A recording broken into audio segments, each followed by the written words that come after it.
Hello students and welcome to my channel Vishal Kumar ji के जी। तो विशाल कुमार जी के जी इसमें एक बार आपका फिर से स्वागत है। जैसा कि हम प्रत्येक दिन नई नई जानकारी आपके बीच लेकर आते रहते हैं और आज हम फिर एक नई जानकारी के साथ आपके बीच हाजिर हुए हैं और फिर से श्रृंखला है सिविल सर्विसेज में उठने वाले प्रश्न की।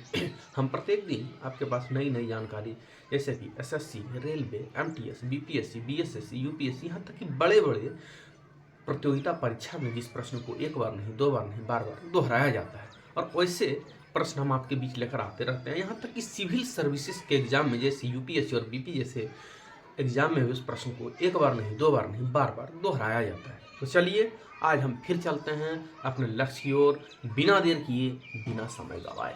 तो चलिए हमारा पहला प्रश्न, माय फर्स्ट क्वेश्चन, कि भारत में कितने उच्च न्यायालय हैं? How many high courts in India? यहाँ पर पूछा गया है कि भारत में कितने उच्च न्यायालय हैं, तो 25। कितने हैं? 25। दूसरा प्रश्न है, गरीबी हटाओ का नारा किसने दिया? देखिए बहुत प्रकार जब आप लोग पढ़ेंगे नारे दिए गए, कौन नारा किसके द्वारा दिया गया, तो उसमें एक नारा आप लोग पढ़े होंगे, गरीबी हटाओ।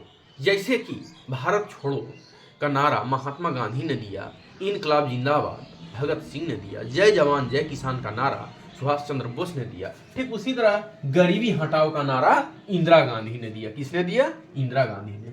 चलिए तीसरा प्रश्न, मौलिक अधिकारों का निलंबन कौन कर सकता है? देखिए मौलिक अधिकार, तो हमारा मौलिक जब हम लोग पॉलिटिकल साइंस पढ़ते हैं उसमें संविधान के बारे में, तो उसमें इसके बारे में बताया गया है। मौलिक अधिकार ऐसे, मौलिक अधिकार तो 6 होता है, तो मौलिक अधिकार का निलंबन कौन कर सकता है? तो राष्ट्रपति कर सकता है। कौन कर सकता है? राष्ट्रपति कर सकता है। तीसरा, चौरी चौरा कांड किस स्थान पर हुआ? देखिए चौरी चौरा कांड जो हुआ किस स्थान पर हुआ? तो हुआ गोरखपुर। संसद का निम्न सदन कौन सा होता है? संसद यानी पार्लियामेंट का जो निम्न सदन होता है वो कौन होता है? तो होता है लोकसभा। चलिए मैं प्रश्न है, संसद का उच्च सदन कौन सा होता है? अब यहां पूछा गया है निम्न सदन और यहां पूछा गया है उच्च सदन। तो संसद का निम्न सदन लोकसभा होता है और संसद का उच्च सदन, उच्च सदन राज्यसभा। अब चलिए मैं प्रश्न है, लोधी वंश का संस्थापक कौन था?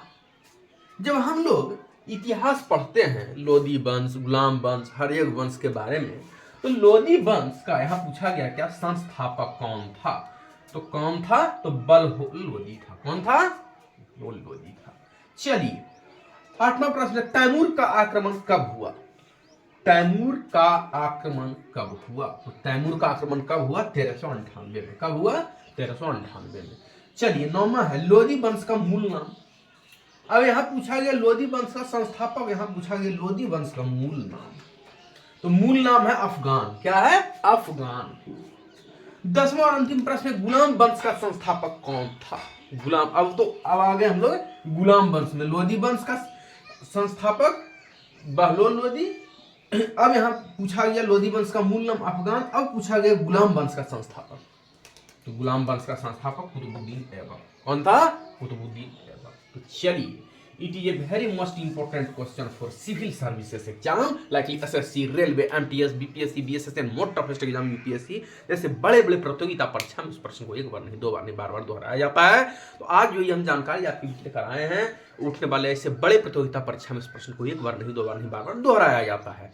तो आज इस विशाल कुमार जी के जी में इतना ही। फिर हम मिलेंगे आपको एक नई जानकारी के साथ। जो भी स्टूडेंट्स प्रतियोगिता परीक्षा की तैयारी कर रहे हैं, हमारे इस वीडियो को देखें, लाइक करें, सब्सक्राइब करें, अपने अपने मित्रों को शेयर करें।